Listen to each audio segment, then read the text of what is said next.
Deep in Russia's Ural Mountains, there's a place where a mystery has been frozen in time for over 60 years. We're talking, of course, about the Dyatlov Pass Incident.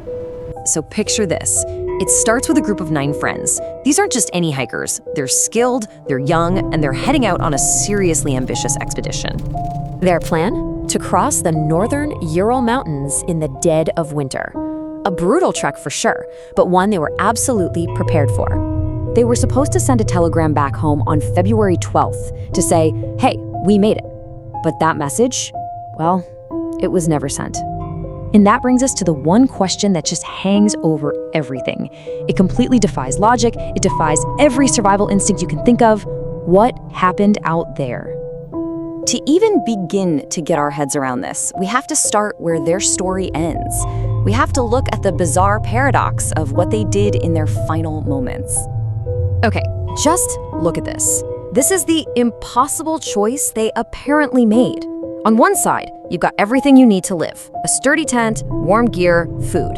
On the other, a deadly blizzard, bare feet, and nothing but the freezing darkness.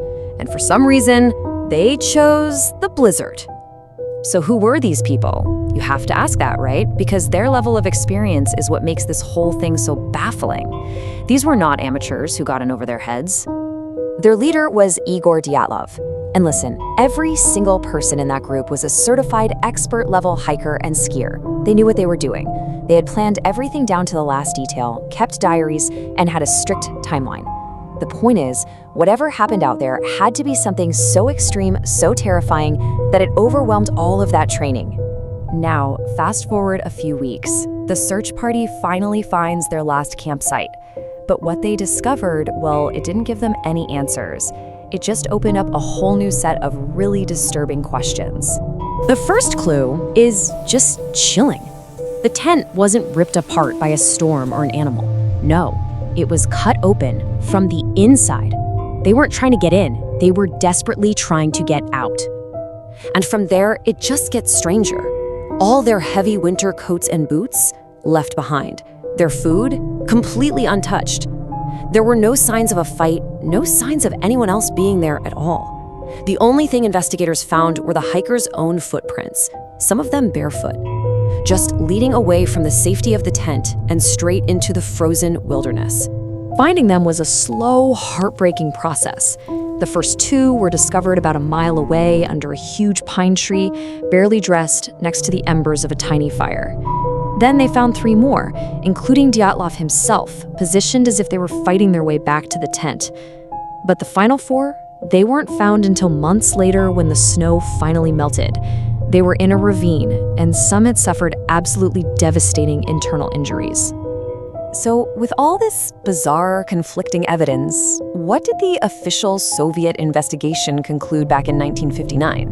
Well, their answer is famous for being incredibly and maybe even purposefully vague.